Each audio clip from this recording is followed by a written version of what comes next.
Hello, good afternoon. Good afternoon, sir. It's Miss Neha. Yes, sir. Oh, so very nice to see you. Till now, I was talking to you Nice to on see you, phone. sir. Yes, sir. I had only talked to you on phone. So Yes, it is sir. the Yes, sir. first opportunity to see you in a camera, through a camera, right? Yes, sir.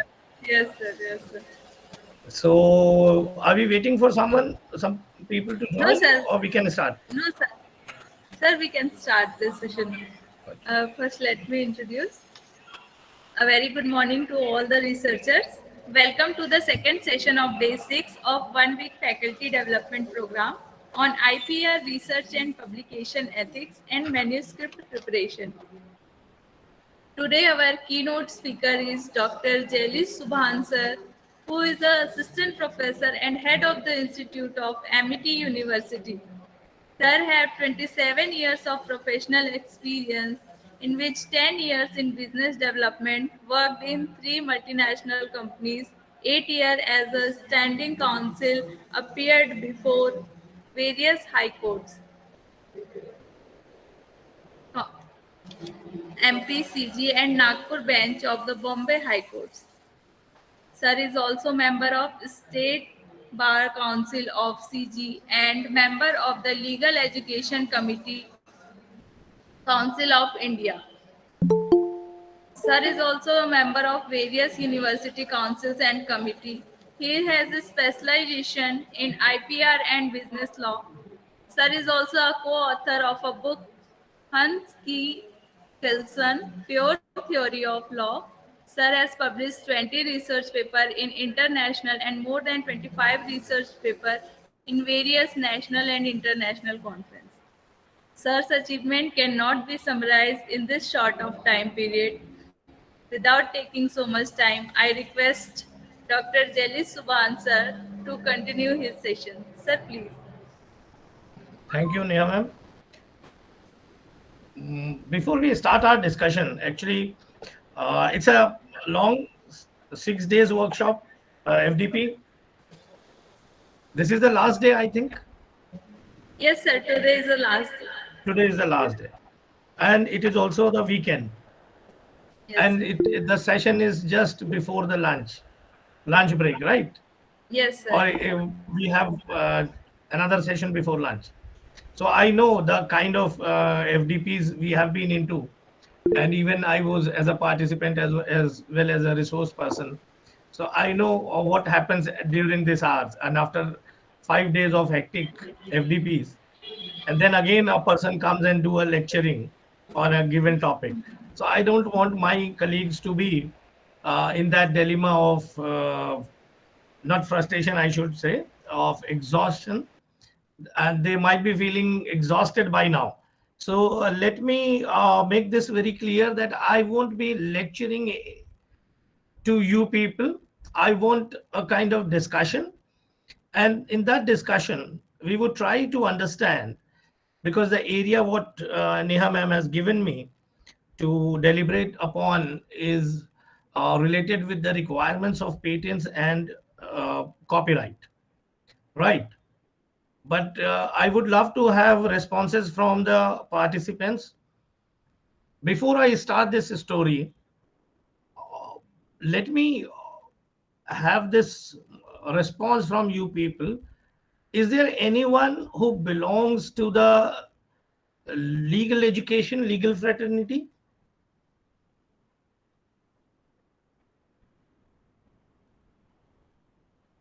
Yes, please. I can see there are many people in the session. Yes, sir. Uh, so, are you from a law legal background or law education background?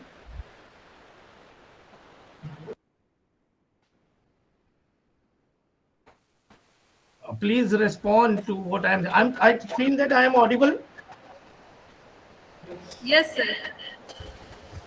So I have never been to an FDP as a resource person to the people coming from technology.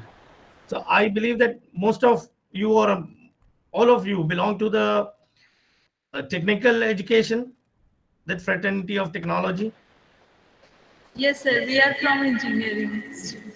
You all people are from engineering. But what about other participants? Are they in a mode of not responding, or they don't say anything, or they are not allowed to speak?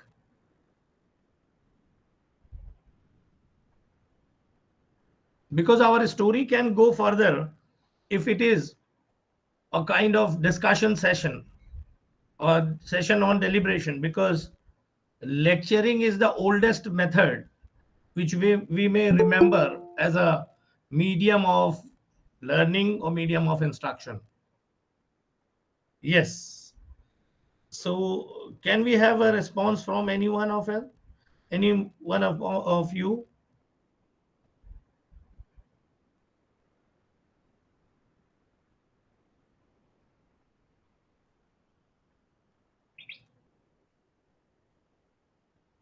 So no one responds. Actually, is this how this FDP is being conducted? Neha ma'am, can you suggest me? Because then I will have an idea how I have to proceed.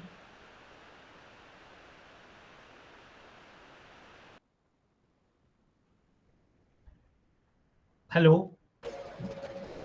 Yes, sir. Uh, are they not in a habit of responding? Sir, we have to wait for a few minutes. They will Okay. respond. Yes, sir. Okay. I can see people are still coming. Still Hello, sir. there. Very good afternoon, sir. Very good afternoon. Khwaja Mohiuddin. Sir, So where are you from? sir, I am from BIT Raipur, sir. BIT Raipur. Very nice to have you. Yes. So at least you are the first after Neha ma'am who responded. Sir, So sir. very nice. Good morning, sir. Good morning. This is Taruna Chopra from Kalinga University. Very nice, Taruna ma'am.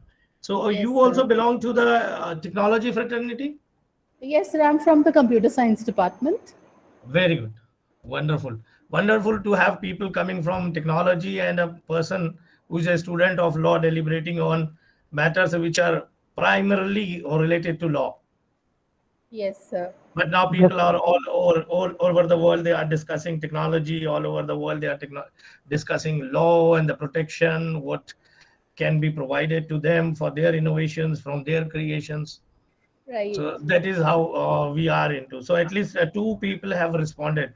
So that is wonderful to know the medium and the mode of my instruction, because I believe in the mode that it should be very much discussion based.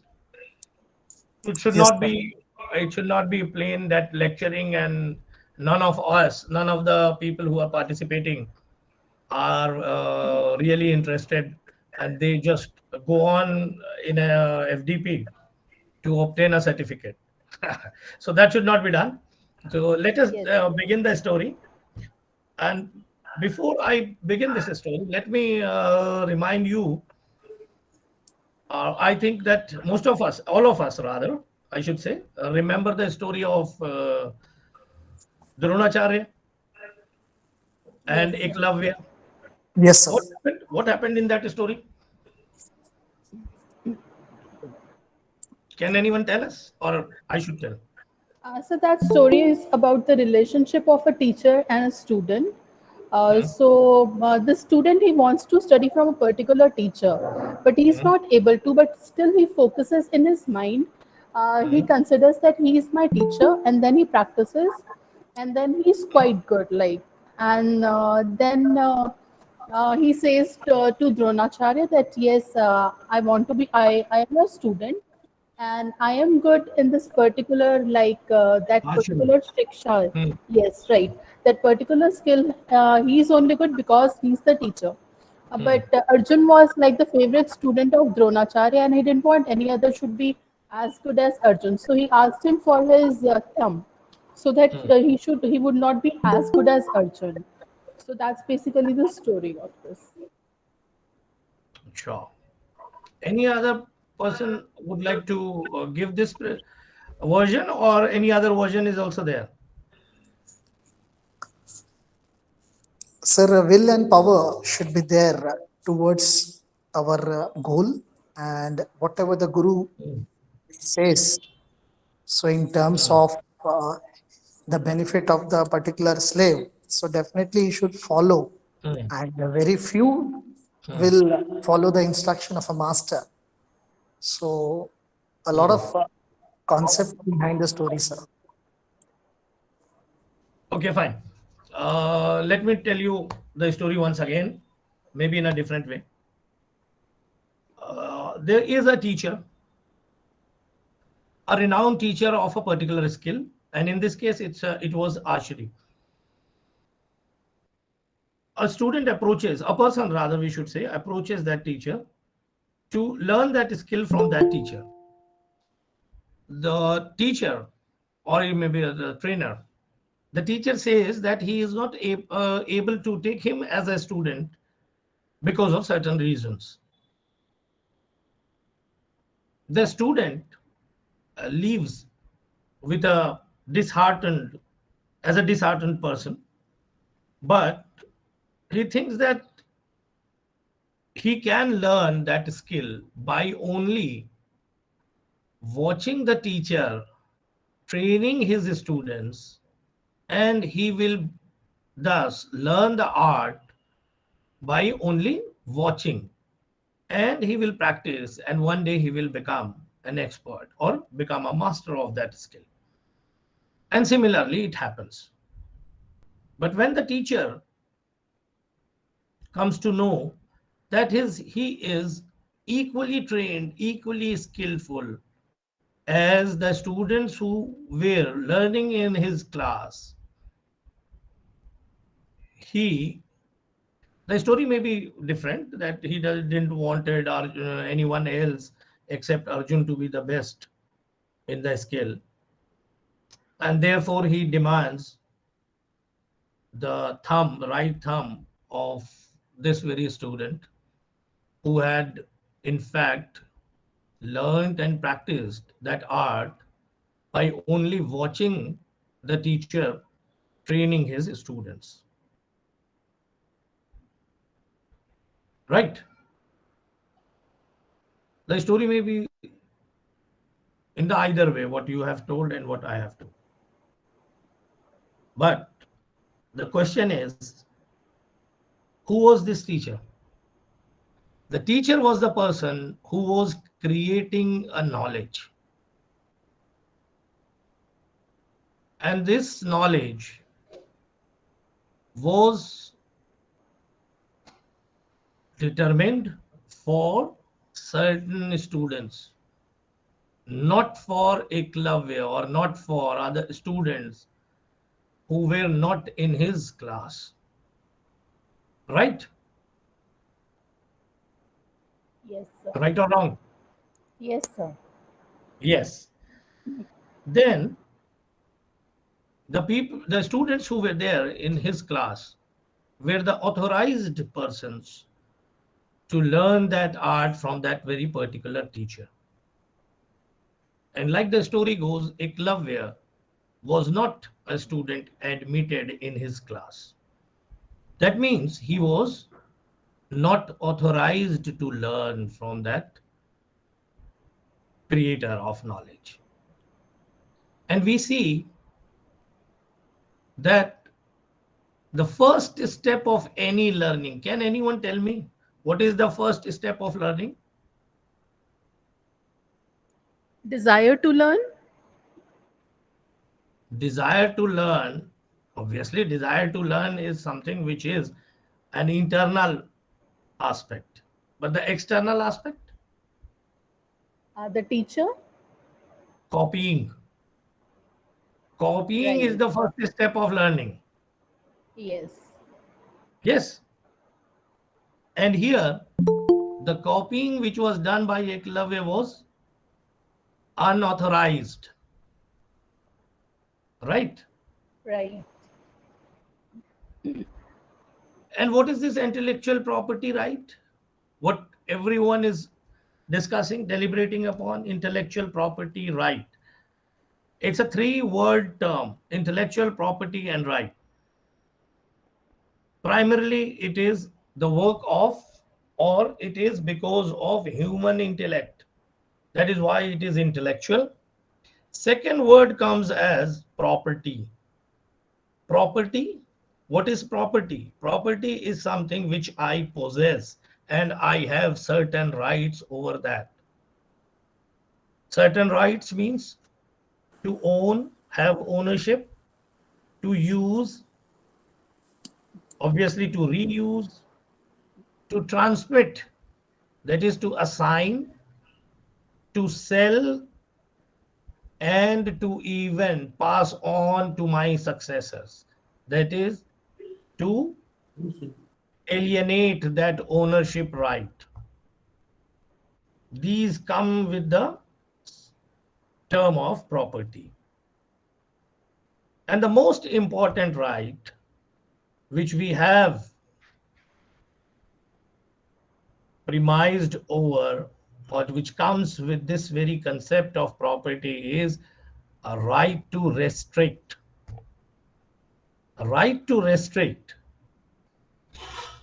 For example, if I have a pen which I own, and let me tell you, ownership is not necessarily something which comes along or which is necessary with a property. I can have a property rented, I can have a licensed property as well, and different ways which I can, from which I can obtain a property. But the property comes with the most important right, that is a right to restrict, that I have all the authority not to allow any other person to use my pen which I have under my ownership. That is most important right. And here the word right in the term intellectual property right is primarily having this very fundamental right which comes along with the property, that is to restrict others. Though it can be passed on, though it can be licensed, though it can be assigned, but majorly it is the right to restrict. Very similar to the story what we had asked, we have discussed of Eklavya and Dronacharya. But without authority, without being authorized, no one can use this very intellectual property or this very knowledge which a person has created. That is what all about, what is it is all about, intellectual property right. And there is a very big difference between the intellectual property and the property what we normally know. What we normally know is the property which is tangible in nature. That means we can see that, we can touch that, we can hold that. Or in the case of land, we can even walk on that.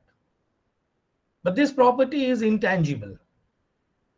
It is present, but it cannot be seen, it cannot be felt, it cannot be lifted, it cannot be touched, but still it is there. Right? I think I am clear on, a bit clear on what intellectual property right is. Now comes the Yes, question, sir, clear. what is this patent? What we are supposed to discuss? What is this patent? Is there anyone amongst us who knows the meaning of this word patent? This word, only this word patent.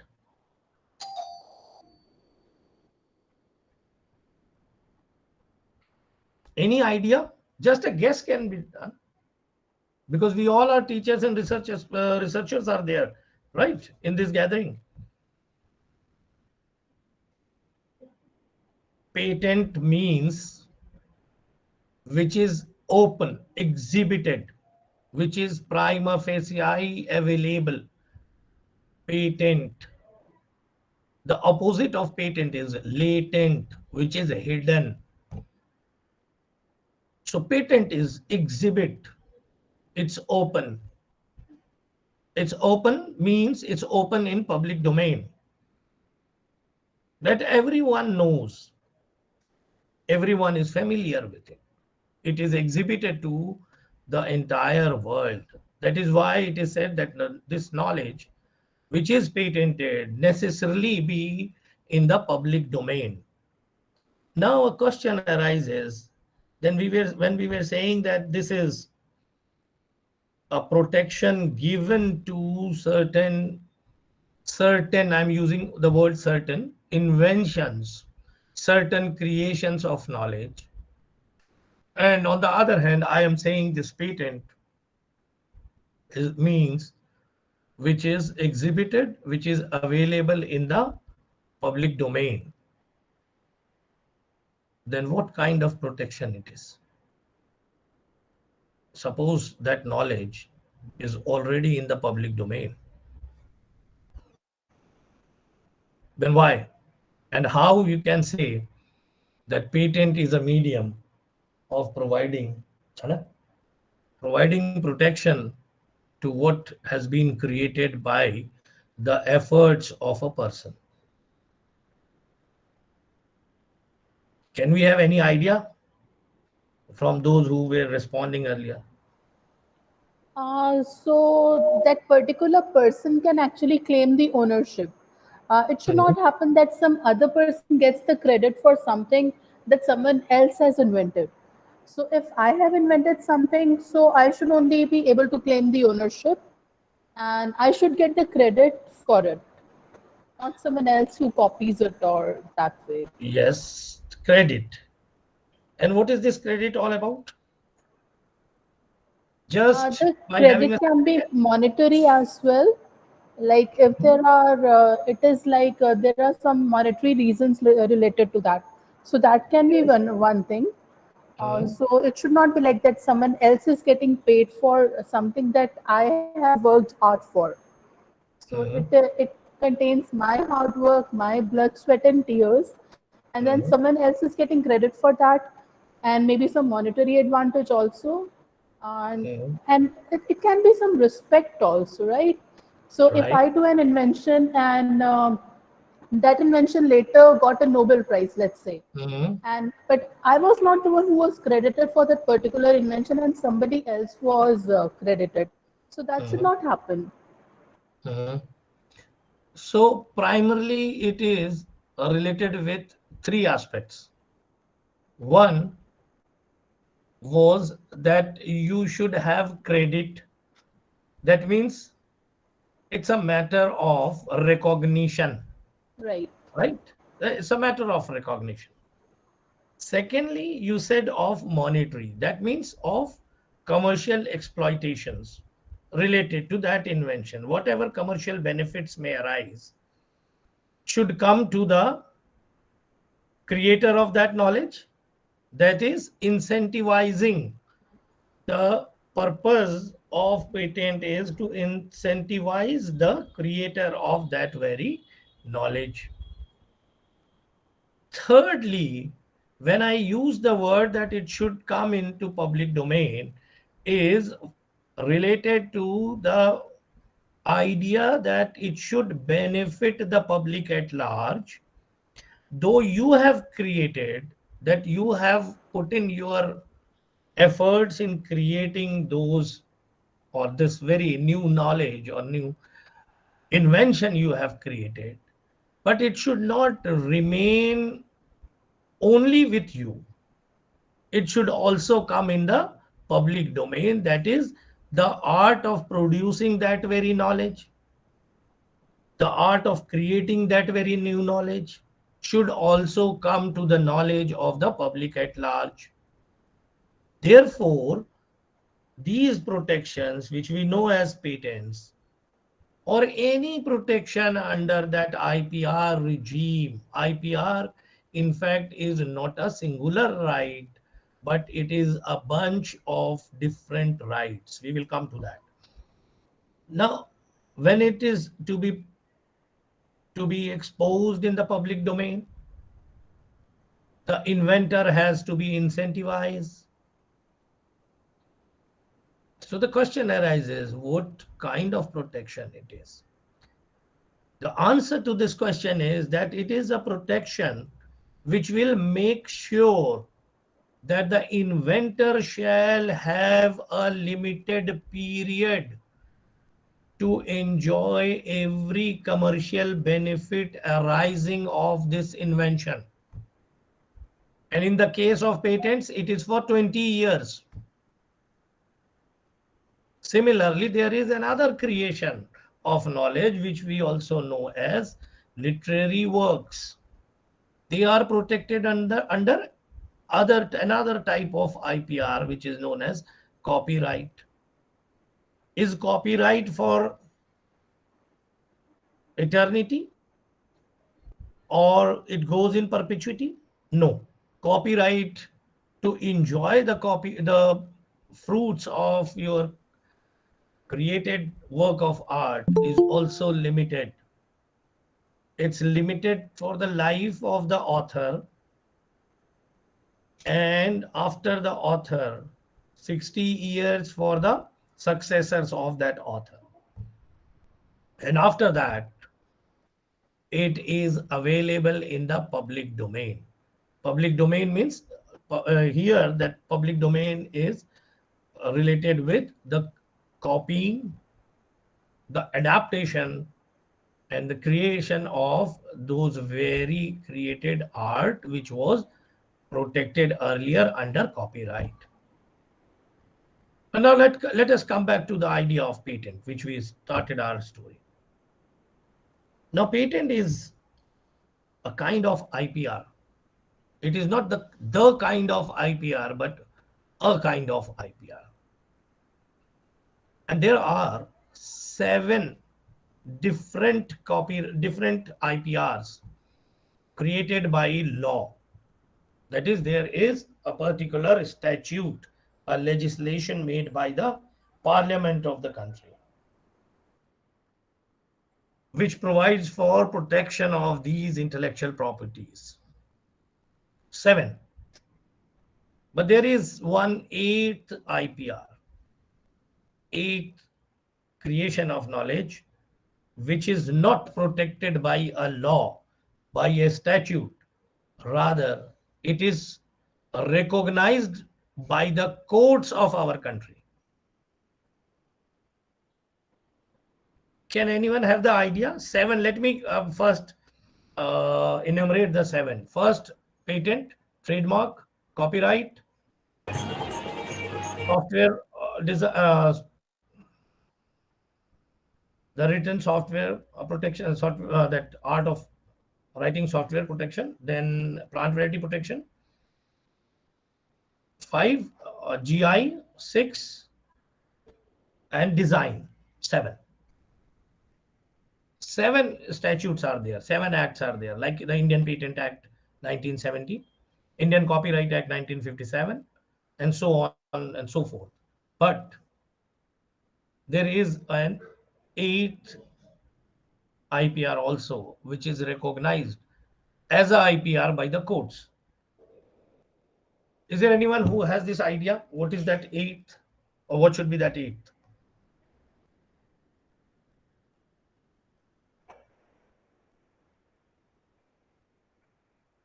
Software, that is layout, I have said. That is Semiconductor Integrated Circuits Layout Design Act of 2000. Apart from that, there is another intellectual property which is recognized by court. Do you have any idea? No. Trade secret. Have you ever heard of this word, trade secret? Anyone? Yes, sir.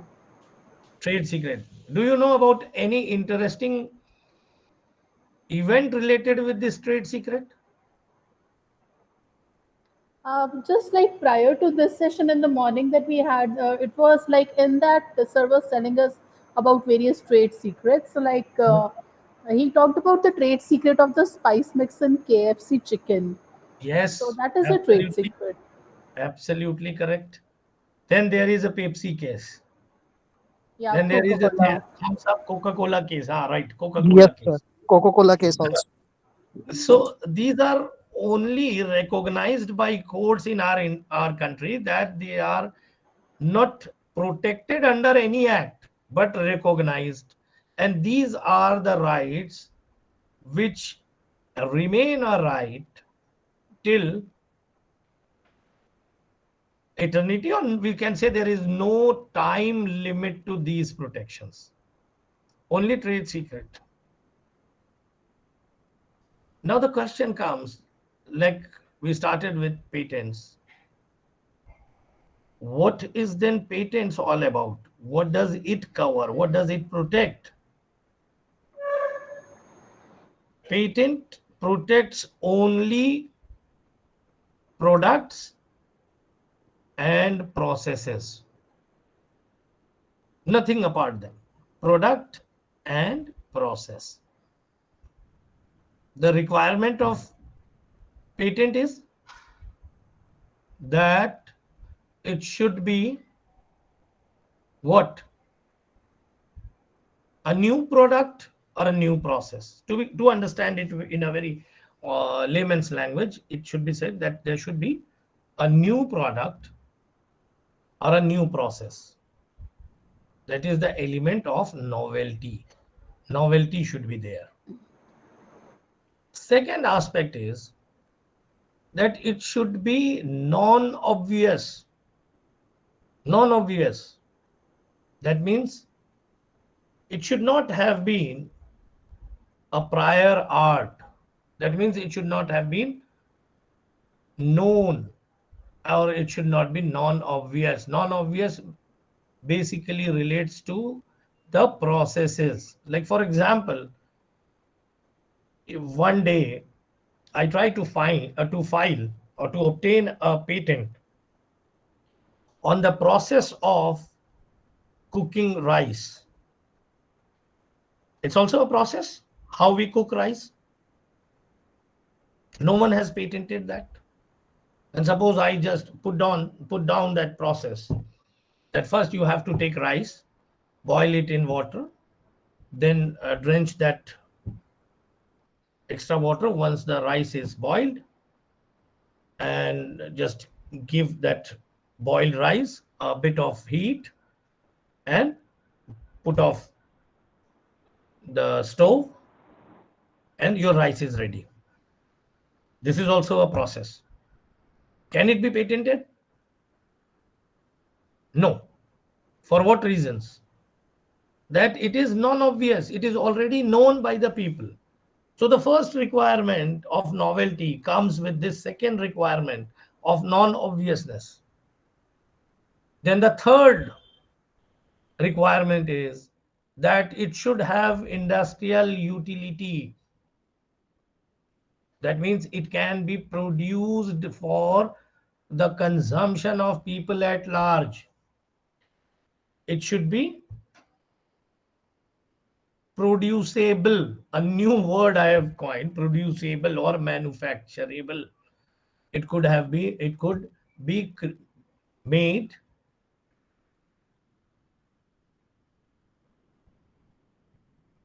but no, someone has replied, I'm not looking at that. And in the last session, last part of our session, I will definitely devote some 15 minutes for the discussions from you, and we will be trying to answer your queries. So let me finish up with this. The requirements of patent is, first is novelty. That means there should be an inventive step. Something new must have been created.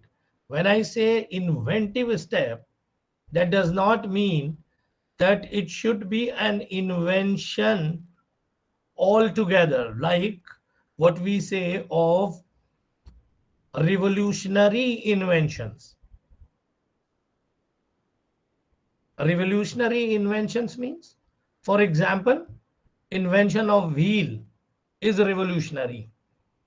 There was no idea before that there can be a wheel. Similarly, when we said the invention of electric bulb or even electricity, that is revolutionary creation.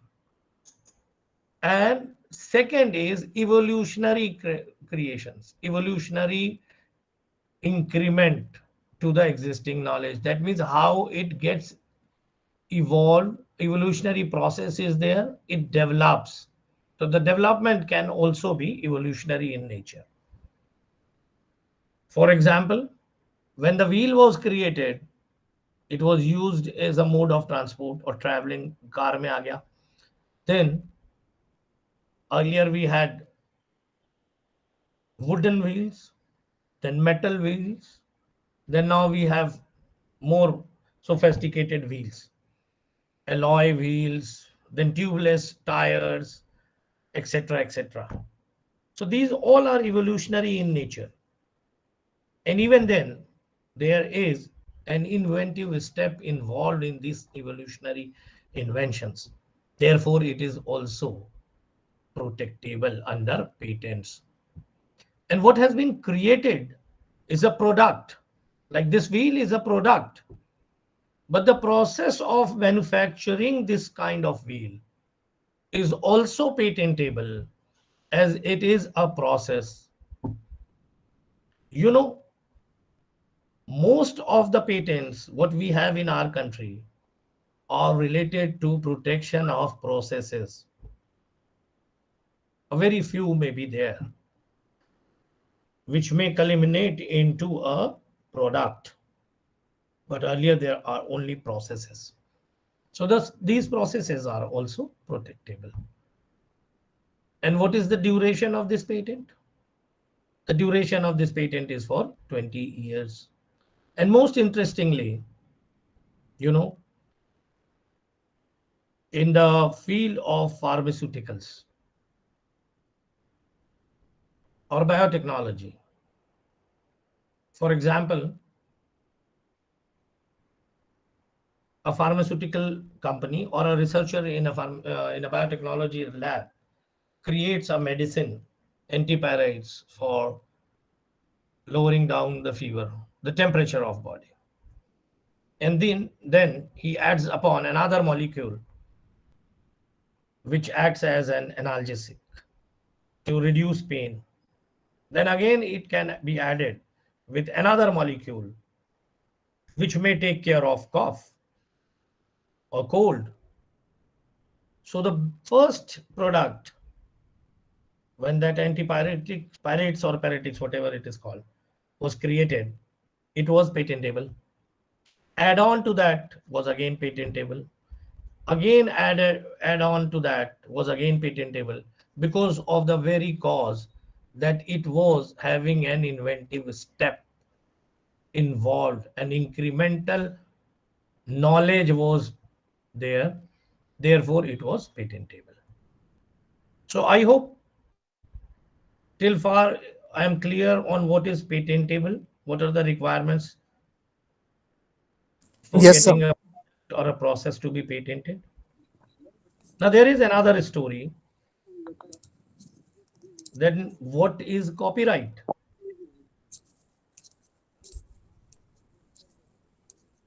Copyright is the protection, intellectual property rights protection under IPR regime to protect the work of art. Any work of art, and any work of art includes literary work, musical, dramatical, cinematograph, painting, and even creation of designs. So it is a bit confusing that how a creation of design can be protected, but it is protected under copyright because whenever, for example, take an architect makes a drawing of a building on his worksheet or on his drawing sheet, then that drawing sheet or that drawing is protected under copyright. And when that final product is ready, it may be a furniture also, not necessarily only buildings, a furniture also, or any other uh, work of art, sculpture. These are all protected under copyright. So two protections are there. Once when it is on the paper, it is protected under copyright. And when the product comes into existence, that product is also protected under Designs Act, not patent. Can anyone tell why not patent?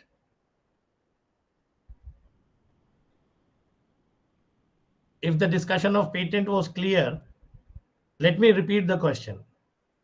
I had in my discussion related to patent said that a product or a process is patentable under, it's protected under, protectable under patent.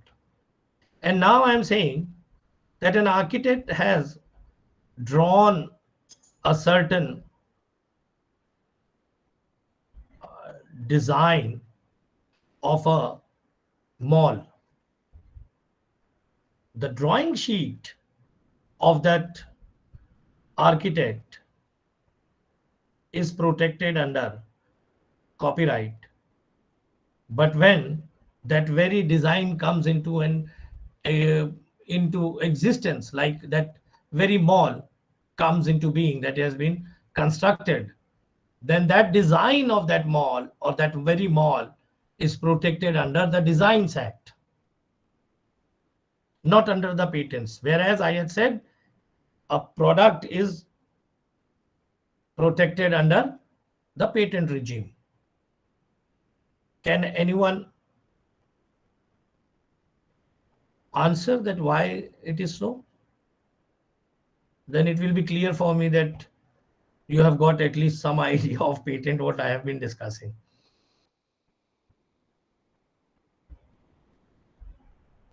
मेरा question clear नहीं है क्या? Or I am not audible? Sir, you are. अच्छा ठीक है, very good. So it is not protected under patents because it is not a product which can be industrially produced. It is only a sculpture. It is only a kind of work of art which has been created there. It lacks industrial utility, though it has inventions. A new novelty is there, and utility on the part of industrial application is not there.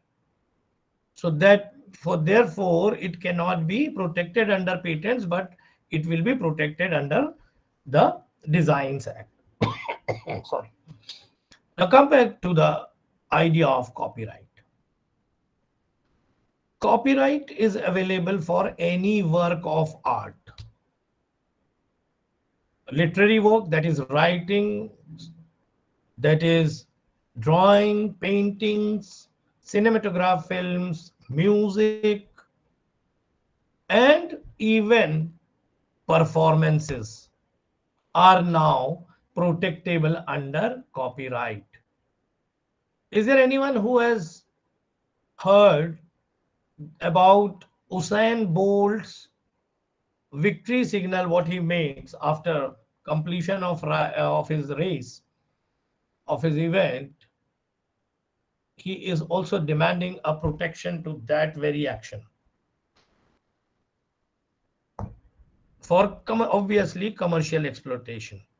The whole idea behind IPR is to get benefited from commercial exploitation. That means the whatever earnings can come.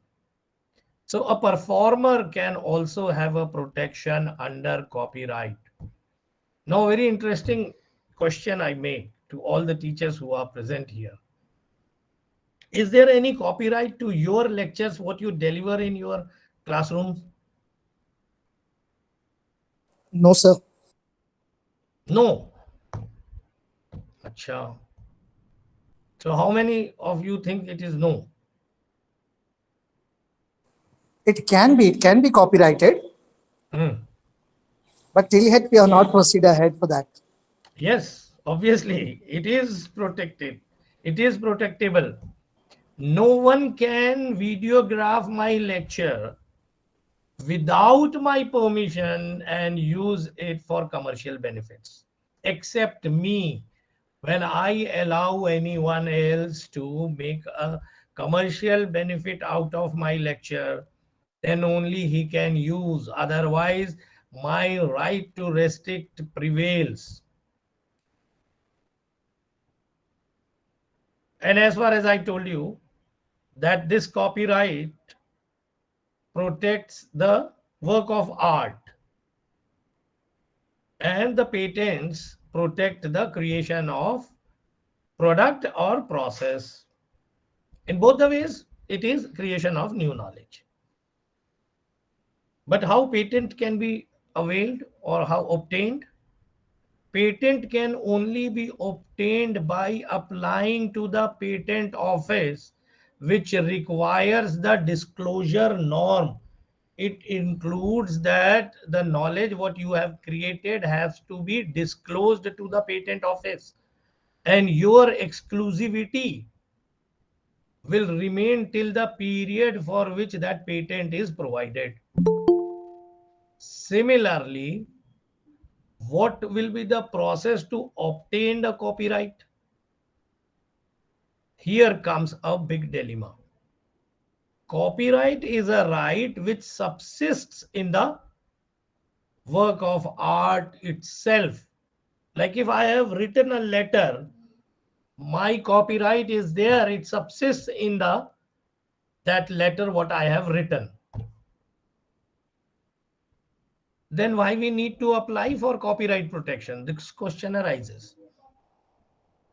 The only purpose of obtaining a copyright certificate or to obtain a copyright protection for my work of art is to exclude others by having a prima facie evidence that I am the owner of this book, I am the owner of a work of art, maybe a sculpture, maybe a painting, maybe a drawing, whatsoever it may be, and it only provides a prima facie evidence.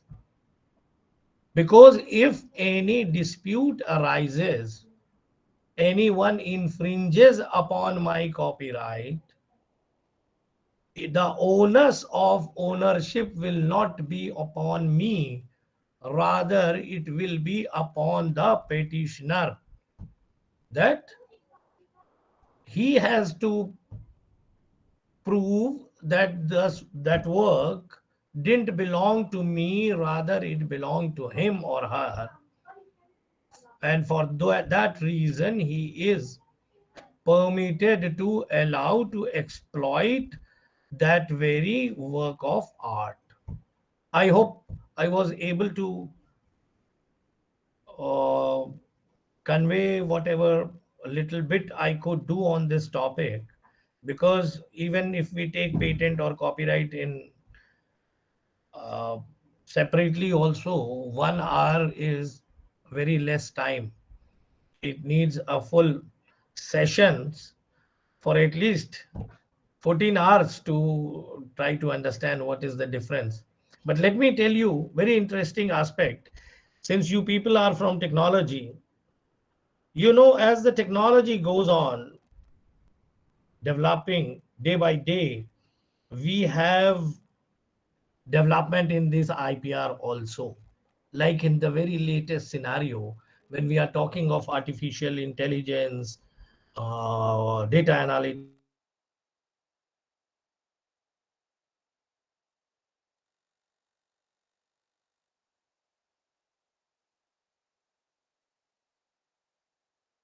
Let me ask you a question. Whatever will be created by the artificial intelligence will be protected. Do you have any idea? Suppose tomorrow artificial intelligence creates something. Who will be the owner? Because artificial intelligence is no person.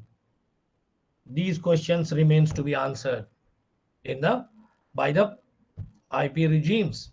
Similarly, there was no concept of celebrity rights, no concept of performers' rights, but they evolved. So IPR is something which is evolving day by day, and it will grow along with the technology. And there is another interesting aspect to inform you people from technology. Suppose you have an idea about certain invention, but you are not in a position to create then that invention, to create that product, or to complete that process and find out whether it is workable or not. But even if you write it down on a paper and get that paper copyrighted, then this very idea what you have today written down in a paper will remain as a copyright, and it will definitely provide a protection from copying of this idea, because ideas are not protected, but the expression of ideas are protected. Though it may happen that you may not be able to have that product or that process established, but even if you write down that idea in a paper and get it copyrighted, that idea as an expression of your idea, that paper will get protected and your idea will remain protected. And this is what most of the scientists of Europe and even America have done. They have jotted down their ideas, maybe very abstract ideas, and they have created a very abstract process which may be or may not be doable, workable, but they have that protection that tomorrow if you create something similar based on their ideas, they will succeed in obtaining a patent. So this is something which every one of you from the technology fraternity can explore. So I think it is almost 12:54. I'm so sorry. I wanted to have some time for discussion to answer your queries. So okay, let us start with your queries. Right, Neha ma'am, if you permit, should I do this, or any other participant?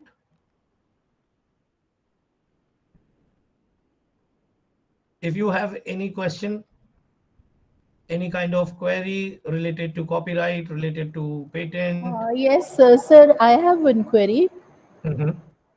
So, like you were saying that if we have a copyright, so it is till the lifetime of the author, and after 60 years for the successors, right? Yes.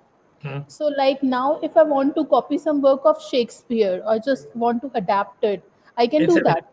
yes, obviously you can do that. That Okay, is so why whatever films are changes made. I want to make, okay, You can do. Even I tell you, there was a junior, my junior in the, uh, not he was not in my university, but he was a junior. He was studying in National Law University, Delhi. okay, He has written a book named Das Capital. okay, We know Das Capital is written by Karl Marx, okay. but he has taken the name and it's valid. It can be done. All right. So I can Even the just name can be. rewrite Romeo and Juliet and change the names of the characters, and that's totally Obviously, fine. that can be done because it is not protectable anymore. All right. All right. So if somebody has applied for a the life of the patent is for 20 years. So if Yes. somebody had applied a patent like 20 years back, so I can reapply for that particular patent now. Actually, it is not possible because it is Okay. very hypothetical question, but it is not possible because what Yeah, it happens? is kind of, but since it was like the, that, so the yeah, process that's is the process is a bit different in India and in the case of US. What happens in okay. India? Acha, hi, let me tell you, these IPRs are territorial restricted also, right? Right. And the process in India is that if you file for a patent, Okay.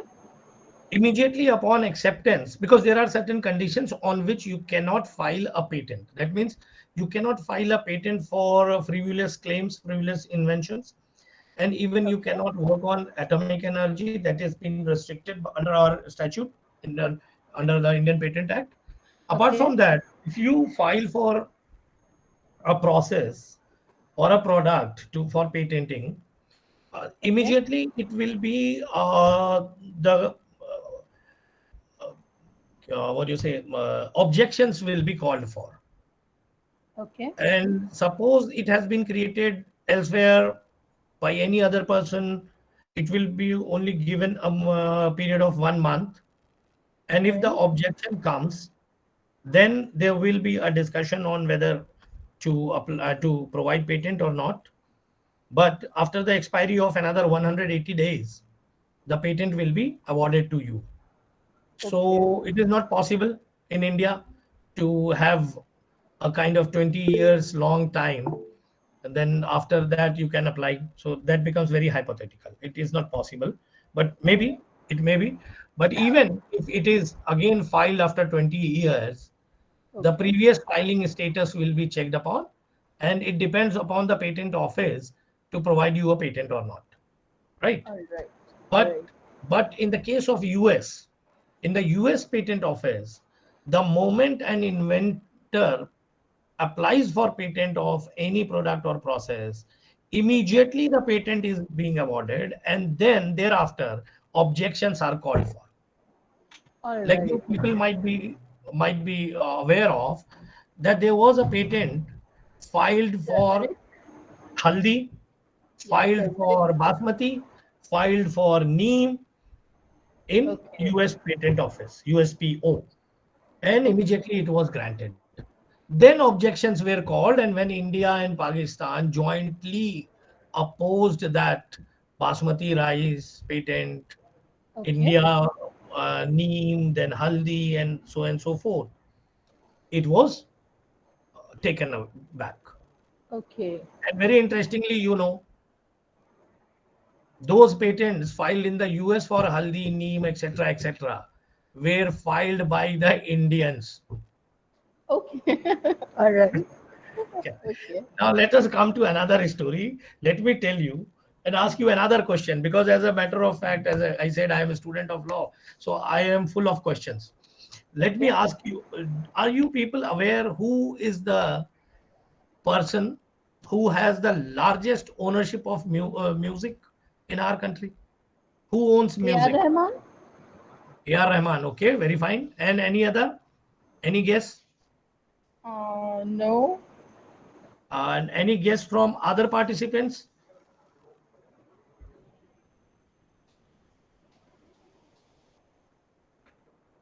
Acha. So whenever such kind of question comes, who is the owner of highest copyrights of music, one will conclude that either it may be a musician, either it may be a music producer, or a film producer, or someone who is into manufacturing of CDs, LDs, or whatever it is, right? Right. Gramophones company, right? Right. But no, the company which owns the highest rights on music is Airtel, which is a Okay. telecommunication company. Okay. Okay. So IPR is not only limited to the people who create new knowledge, but All right. it is purchased, it is worked upon, it is financed by corporates also. Okay. And lastly, if there is no other question and no one is asking anything, let me conclude this session by Sir, actually, saying, I had one more question, if yes, I yes, may ask, yes, if you please, yes, allow me. please, yes, please. Sir, like I am from the computer science background. Mhm. And the session prior to this session, like we were discussing like regional cuisines and Mhm. certain like traditional things that we have that we can Traditional patent, knowledge, yes. which yeah, traditional knowledge which has not been patented so far. But when we try to go for patents, we try to go for something that is related to computer science. So if Hmm. somebody has to like patent a particular dish or a cuisine or a recipe, only the person belonging to a particular stream can do it, or even like if I want to do it, I can also do it. Anyone can do. It is not the basic idea that if I am a law person, I cannot have a patent. I can also have a patent, right? Whatever I create. Then the All second right. question is related to the cuisine. Right. The cuisines cannot be patented per se. Cuisines can be protected under traditional knowledge because All right. cuisines are not invented by me. Rather, it belongs to the whole community. Right. So Okay. it's a community right. Like GI, if we say of geographical indications, like for All right. example, Kosa silk has got geographical indication protection in Chhattisgarh. Hmm. Right. But the art of creating Kosa silk or weaving Kosa silk belongs to a particular community. Yes, sir. So it's a community right. है ना? All right. Thank you, Yes. sir. So is there anyone else who wants to ask something? Though it was very short, but I was very encouraged by at least some of the responses. Sir, I appreciate your presentation, sir. What are Thank the you. Thank you so much. what are the things you have been covered in this session? It was somewhat different with remaining sessions in this FDP. Thanks a lot, Thank you sir. so much. Thank you so much. And let me conclude with saying a very interesting observation. In fact, this observation was made by my teacher, Professor Dr. Gayur Alam at the National Law Institute University. He's the chair IPR. And he taught me, and it is his observation that IPR is neither for genius nor for idiots, but it's only for people of common intellect, average intellect. And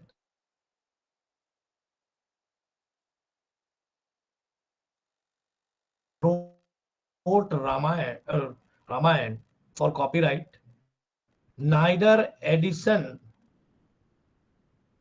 created bulb or whatever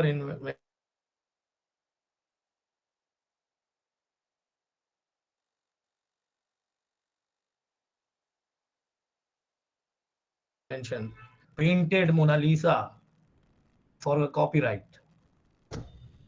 So when we say that IPR is a medium, is a way to incentivize and to encourage the creators of knowledge, it is for people like us who are having an average intellect. So that is what I wanted to communicate. Thank you so much. Thank you, everyone. Thank you, sir. And Neha ma'am, are you there?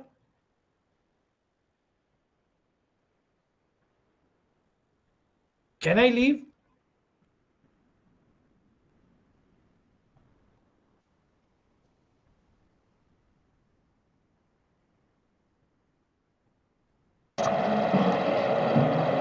Thank you so much, sir, for very interactive session. Now I would like to request all the participants to wait for 10 minutes for validation. Thank you. Thank Thank you. So I can leave, right? Yes, sir. Yes, sir. Thank you. Thank you so much. Thank you, sir.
Hello.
A very good afternoon to all.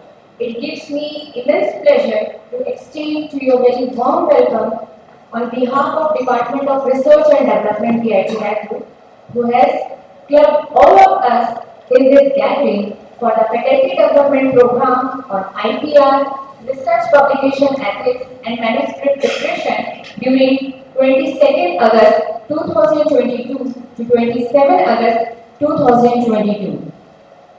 I would like to welcome our Director, Dr. T. Ramarao, and the dignitaries on dais, Dr. R.K. Mishra Sir, Dr. Vikas Dubey, Dr. Mohammad Khwaja Mohaddin, Professor Abhinav Shukla, Professor Neha Sharma, and Professor Hemant Verma for their gracious presence during this valedictory session. Now, we would like to request all the dignitaries to come forward, lighting the lamp before Ma Saraswati. Sir, please.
Finally,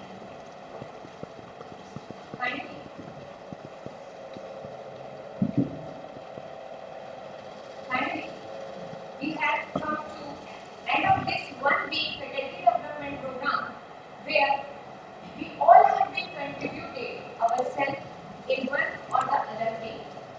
But to know in detail regarding the same, I would like to invite the convener of this faculty development program, Professor Neha Sharma, to enlighten us with few glimpses of this FD. Neha ma'am.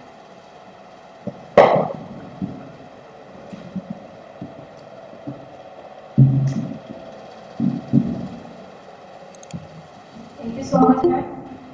A very good afternoon to respected Director Sir, Dr. T. Ramanujan Sir, all the deans, HODs, faculty members and the staff members present here.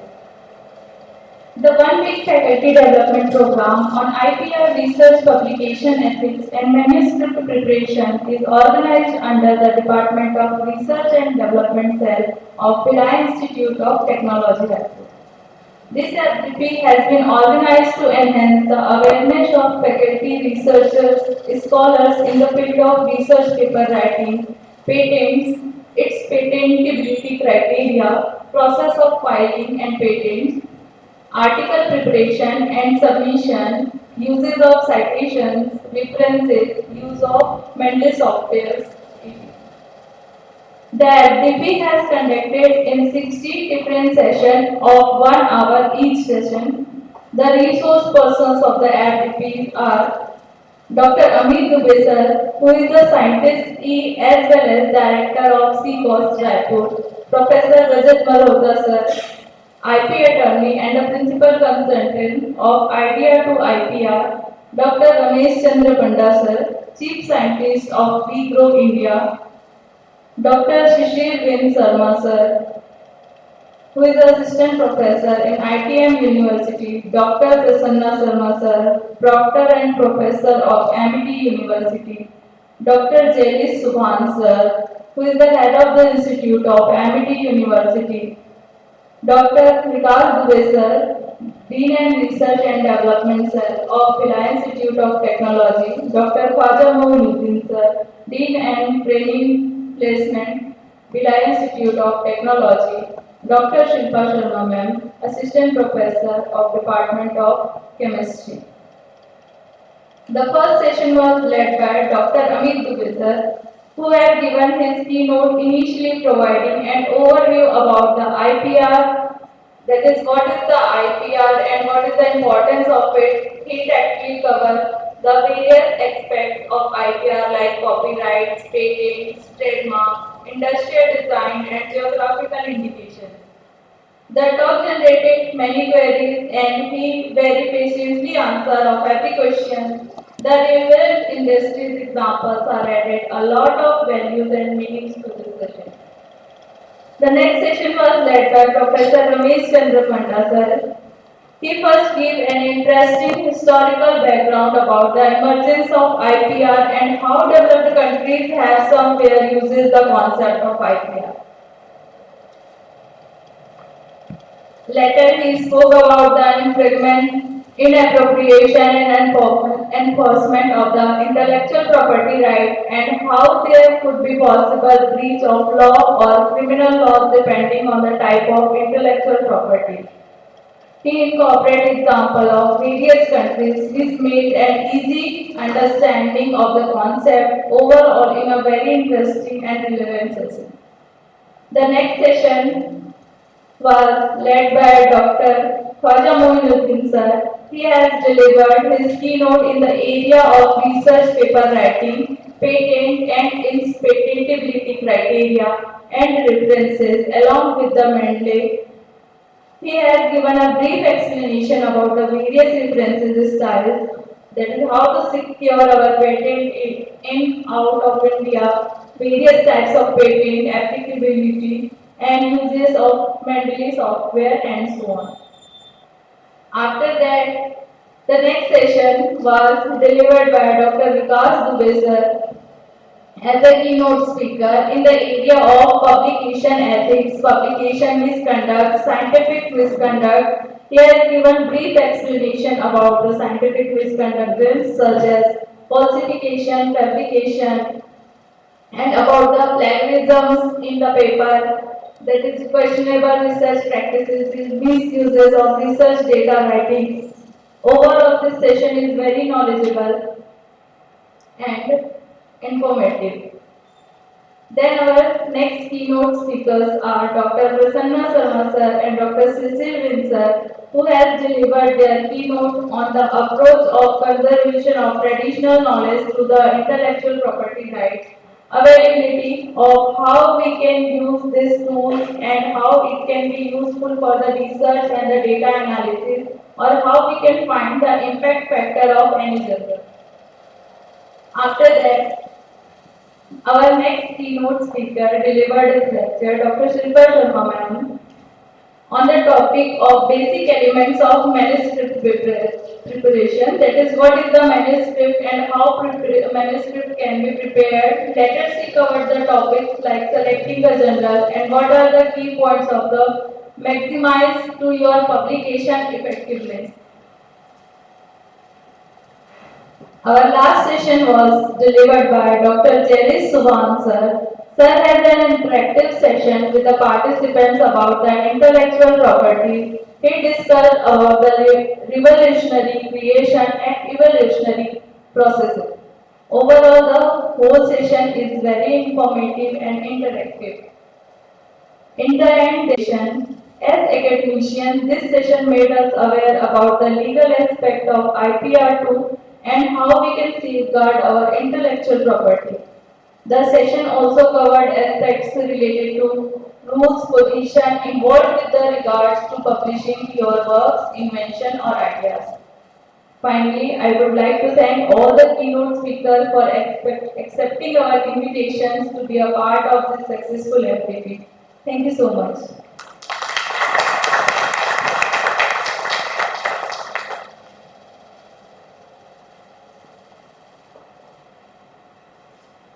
Thank you, Neha ma'am, for giving us a brief overview. Now, last but not the least, I would like to take this opportunity to invite Dean Research and Development Dr. Vikas Dubey sir to give outcome of this faculty development program in form of his benefit to the participant of this program. Sir, please.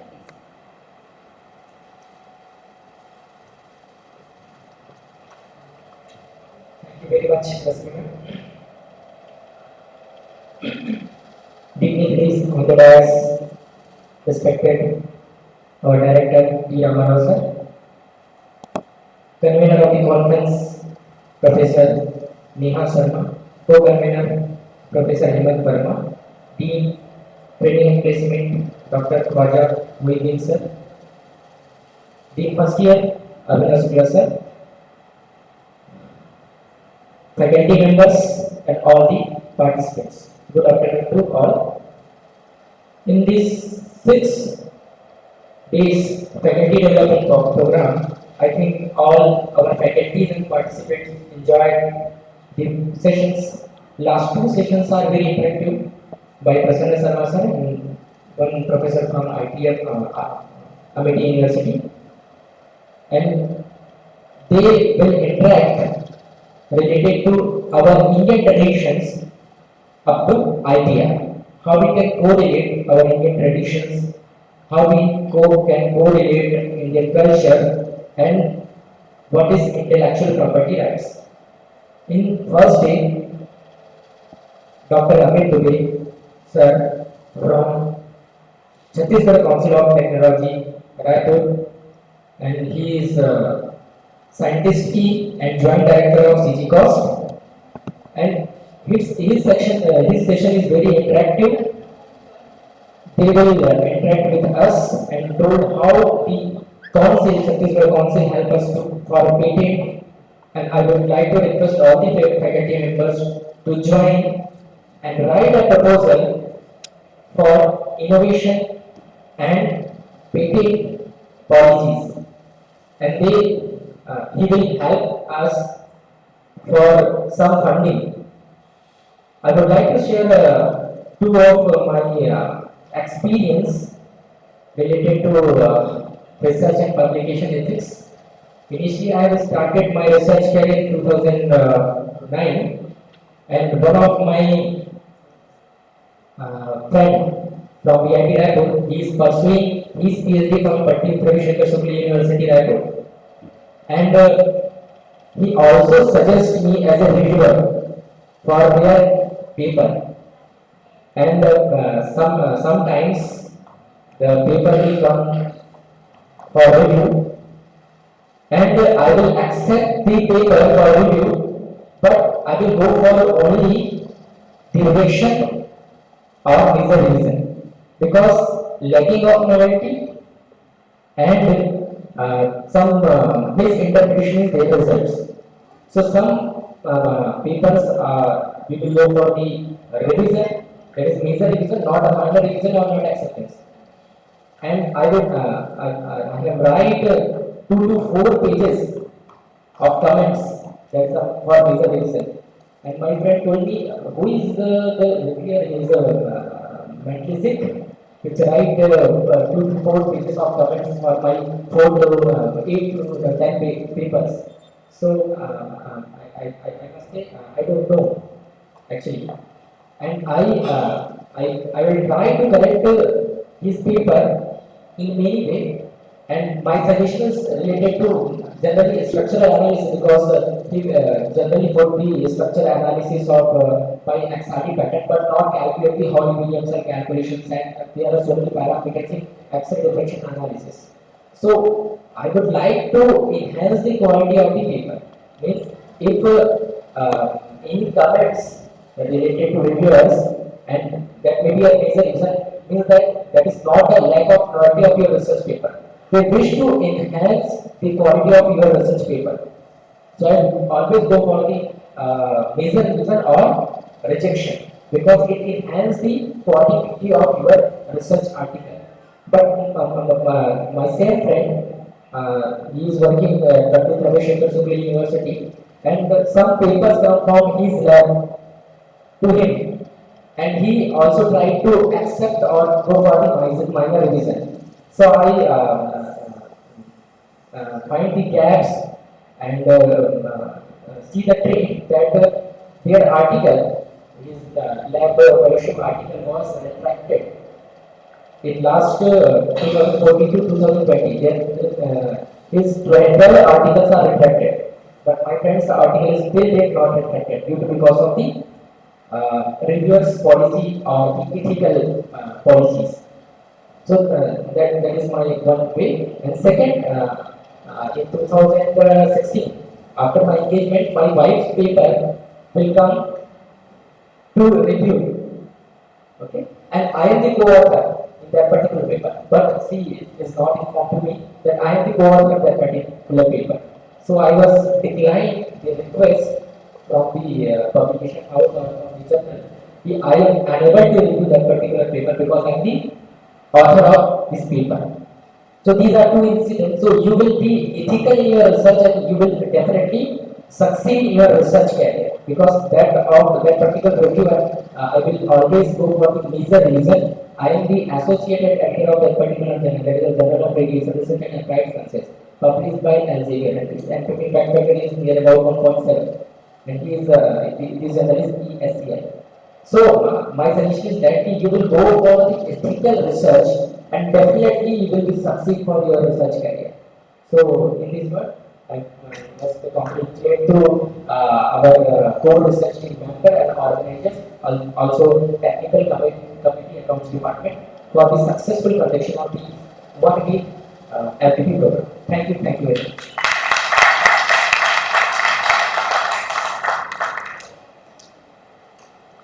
Thank you so much, sir, for your valuable information. Now, I hope this FDP has added a few memories to your lives. We would like to know how well have our efforts resonate to you. So I request Dr. I request Mrs. Taruna Chopra to give us feedback on this faculty development program. Thank you, ma'am.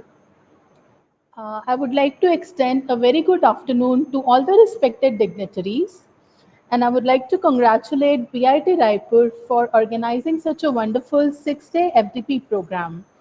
And I would especially like to congratulate you for selecting this wonderful topic, which is very useful, especially, and the knowledge about this particular topic is not very clear to most of the people still. I would also like to extend my thanks to all the keynote speakers for sharing their immense knowledge with us and guiding us with various methodologies of research and IPR.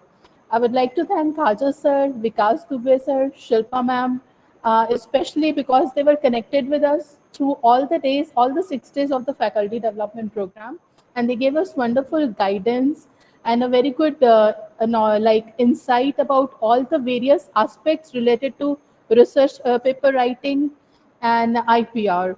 And I would also like to thank Prasanna sir and Subhan sir for their wonderful guidance. And I look forward to more sessions with BIT Raipur. Thank you very much.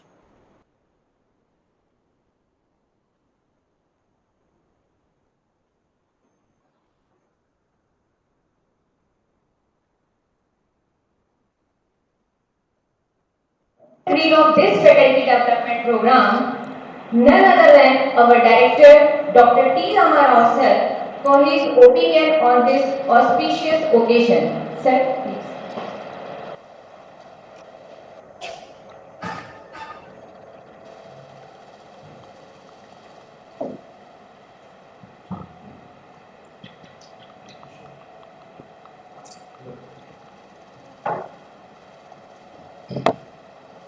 My humble pranams and I lotus feet of Goddess Saraswati, Honorable Dean R&D Dr. Vikas Dubey, Dean Dr. Khwaja Mohiddin sir, Architect, not Dean First Year Abhinav Shukla sir, all the head of departments, faculties, staff, and our accounts officer, and important guest, Ms. Sambhavi Mishra, sitting on this occasion. As again, I'm sorry, convener Professor Neha Sharma, co-convener Sriman Vermaji.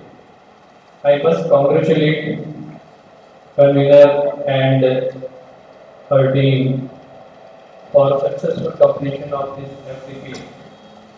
And on the first day, I have attended this FTP with Amit Mishra's resolution. Really, whenever you sit, you will always find that everything is new. It is not fixed. Today something is there, tomorrow it will change. So that has been observed very carefully because I have attended Dr. Amit Dubey's speech many times, but every time there is a change. Because research is changing day by day, but basics are same. As Vikas Dubey sir has rightly said, there should be ethics in the research. And with the internet availability, the data availability, so many of the people are copying the text and copying the matter. So for that also there is a check that what is that? Turnitin software is there where you cannot copy anything from. So now research should come from your mind. As yesterday or maybe yesterday I heard somebody, he told that for doing a work is of 1 hour, let us think for 55 minutes. 5 minutes is sufficient to solve the problem. Usually what happens, people start solving the problem from beginning.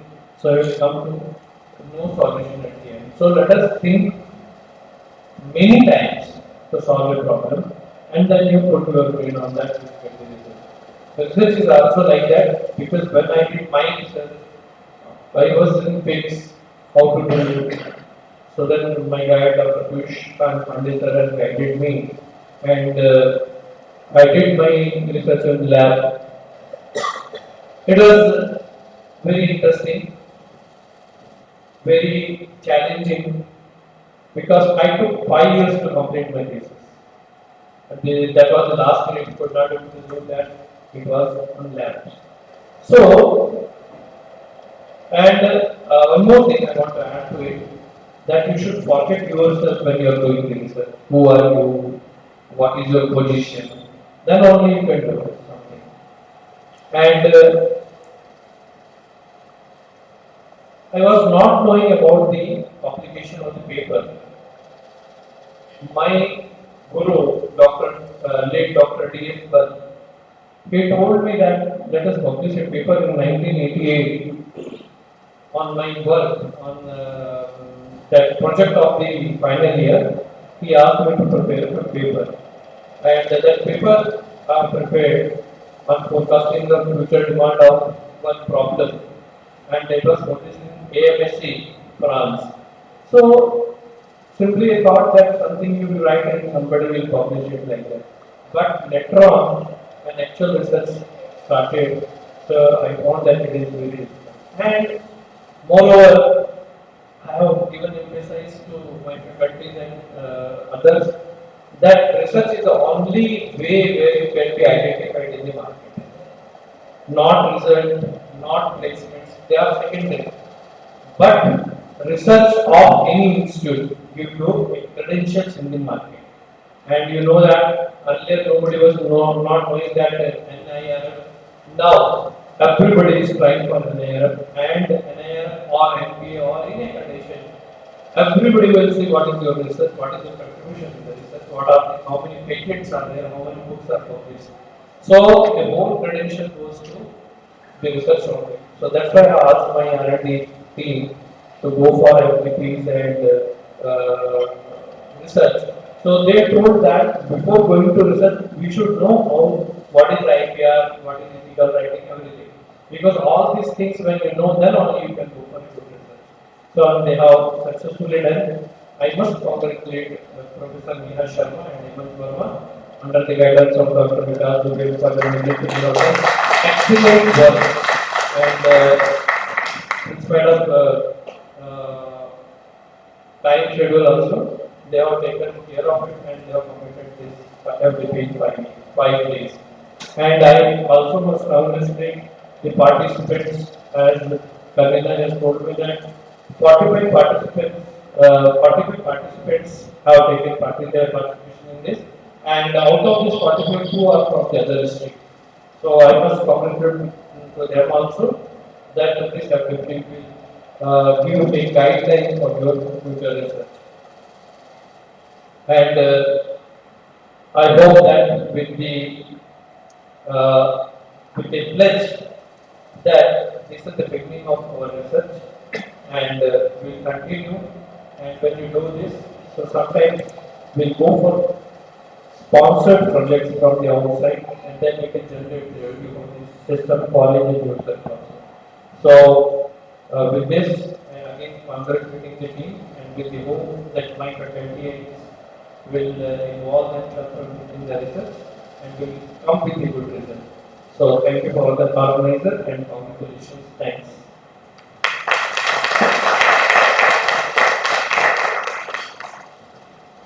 Thank you so much, sir, for your valuable support and guidance. Now, it's time to reward the entire team of faculty development program. I request all the participants to come one by one according to your name to receive your certificate. With this, the first certificate of participation is Dr. Ethicsand Bhatt.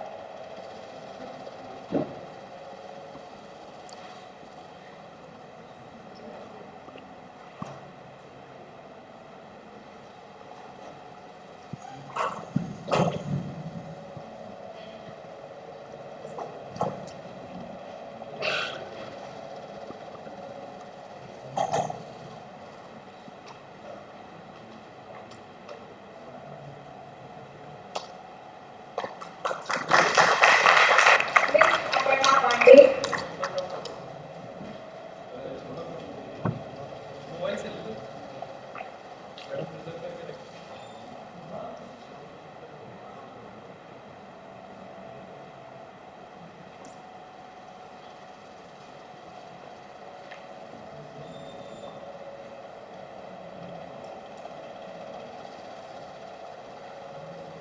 Next, Aparna Pandey.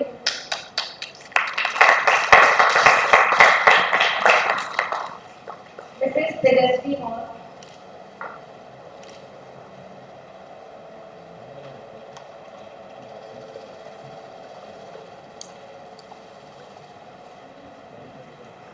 Please put your hands together for her. She is here.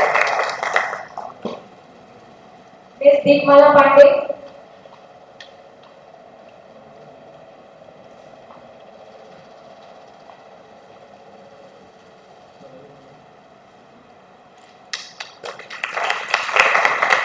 This is Ritu Tiwari.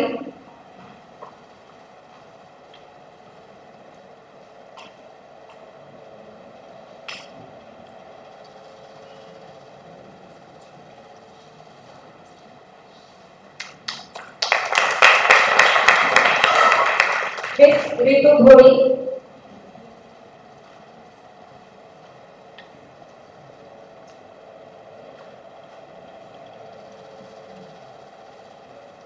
Mr. K. Ganpati Shivas Sharma.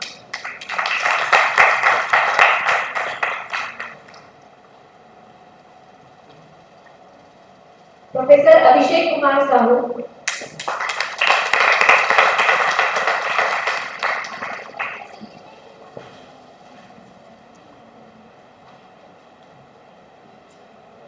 Professor Dileshwar Kumar Sahu.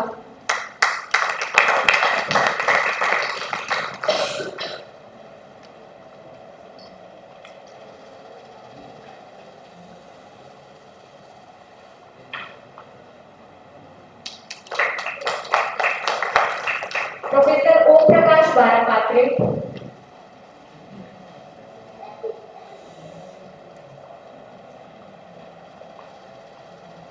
Professor Manoj Kumar Pandey.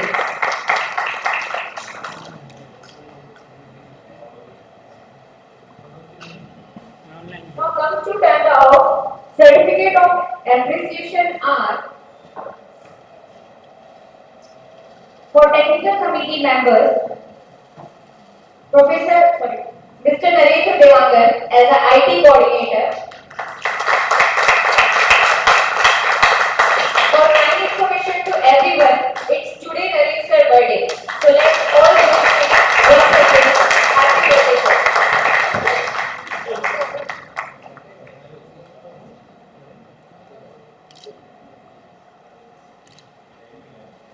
Aparna Pandey.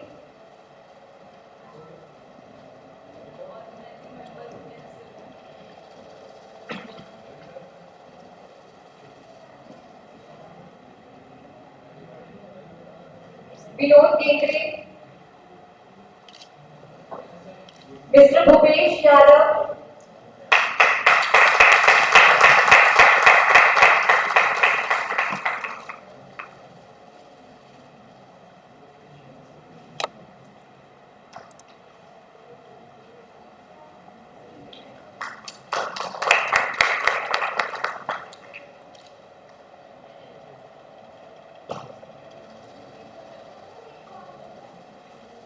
Mr. Vicky Kaushik.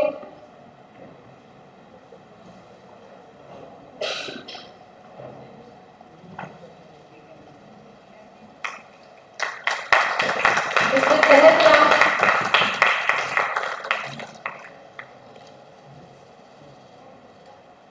Mr. Anant Dubey.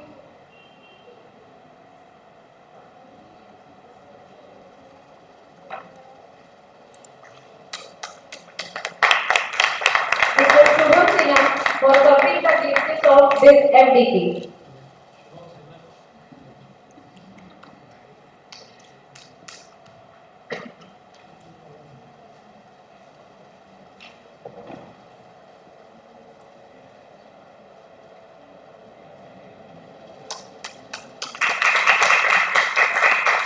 Mr. Vishnu Naidu for his consistent support in managing the audio facilities smoothly without interruption.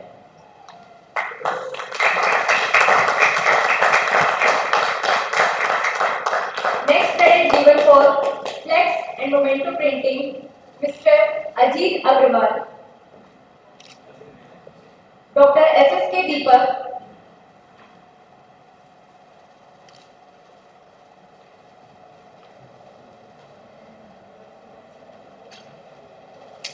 Please give him a big round of applause.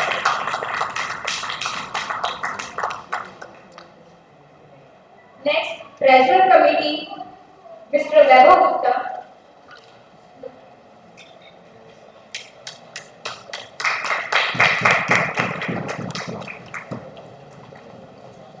Mr. R.K. Paul.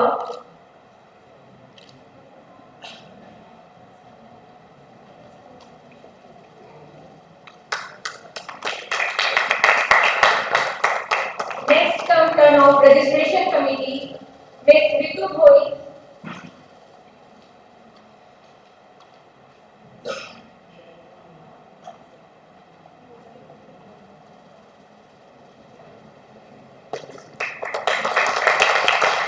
Next credit given for Press and Media Publication, Mr. Prameet Tiwari. Mr. R.S. Panikar. Next credit given for venue preparation, Mr. Jaideep Devakar.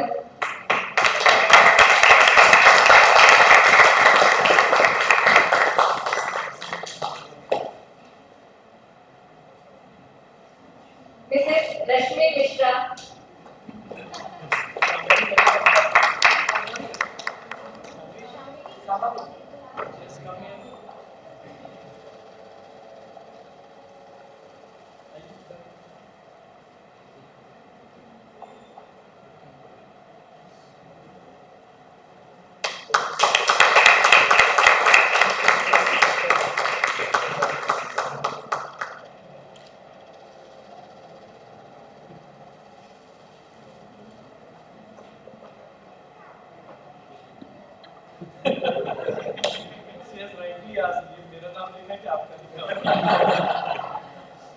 Next come turn of Attendance and Feedback Committee, Mrs. Tejasvi Moore.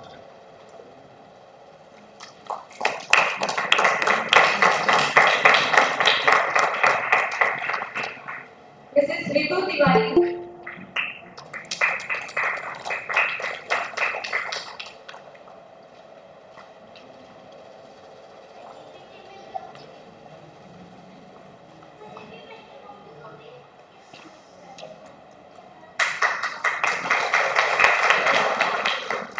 Now certificate of appreciation for core team organizing member of this faculty development program. Organizing Secretary Professor K. Anand Babu.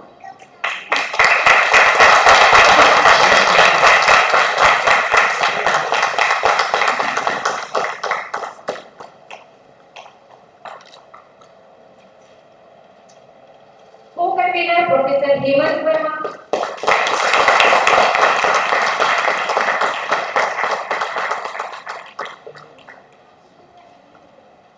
Last but not the least, convener of this faculty development program, Professor Neha Sharma, for her continuous effort to organize this faculty development program successfully.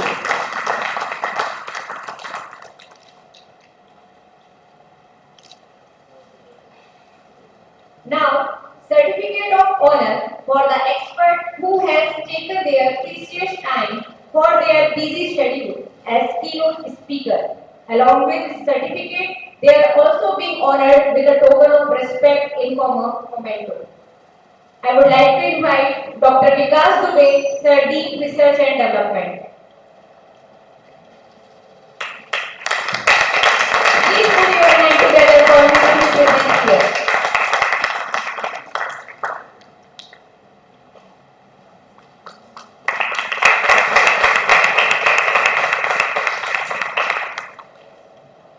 Dr. Khwaja Mahdi, Dean, Training and Placement. Please give him a big round of applause.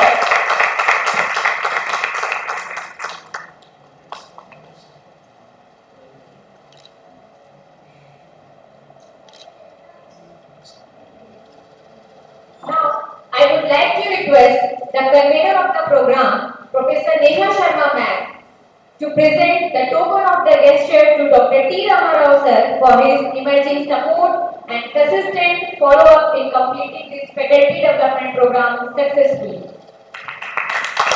Please put your hands together.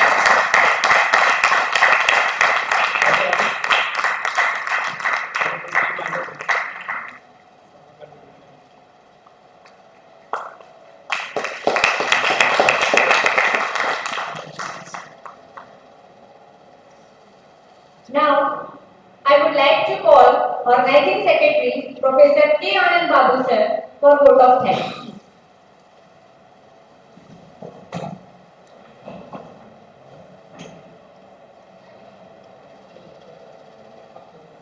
Thank you, ma'am. Thank you, ma'am. An ignited mind is most powerful weapon on the earth, above the earth and under the earth, and this is God through education. The best research you can do is talk to people. A very good afternoon to Honorable Director Sir, respected deans, all heads, and my dear faculty members present over here. At first, I would like to thank the organizing team of this FDP as you gave me the opportunity to speak on this auspicious occasion, which adds one more feather as an achievement to our institution, and it is a matter of honor for me. I, K. Anand Babu, Organizing Secretary of this 1 week FDP on IPR research, publication ethics, and manuscript preparation, deem it a great honor and privilege to stand before you to deliver the vote of thanks. On behalf of entire KIT family, I would like to thank Honorable Director Sir, without whom this FDP wouldn't be a successful one. I thank you from my bottom of heart. Also, I want to express my heartfelt gratitude to all the keynote speakers who blessed this event with their thoughts and ideas and led the research scholars to cross their boundaries and think differently towards research and patents. I would also like to thank the steering and monitoring committee for continuous presence throughout the event. My heartfelt thanks to the website and registration committee who supported the scholars, faculties in whatsoever issues they faced during the events in all modes. I would like to show my gratitude to all the media publication committee who led this event to reach beyond the state and national boundaries. This type of program cannot be hosted in overnight. The wheels start moving about a week ago. It requires planning and bird's eye view for its execution. We have been fortunate to be supported by the team of very active and dedicated employees of our organization, who were very good with their active participation and involvement. In the above context, I would like to thank the printing and treasurer committees of this FDP who supported this event from outside, which made this event much solid.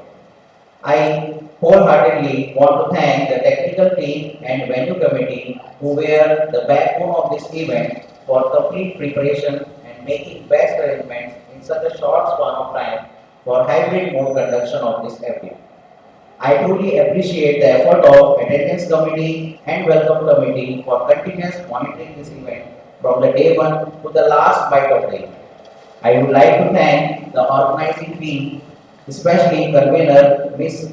Neha Sharma ma'am and co-convener Mr. Hemant Kumar sir for their consistent efforts in making this activity successful.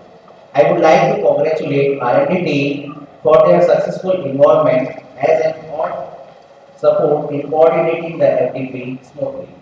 Last but not the least, I would like to thank all the research scholars for showing their interest in this program. I once again like to thank one and all who supported directly or indirectly in organizing this FDP program successfully. In the end, I want to conclude with Jai Jawan, Jai Kisan, Jai Vigyan and Jai Ethicsand. Thank you.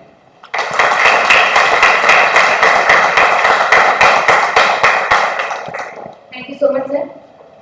I would like to request all of us to lead our national anthem.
our height.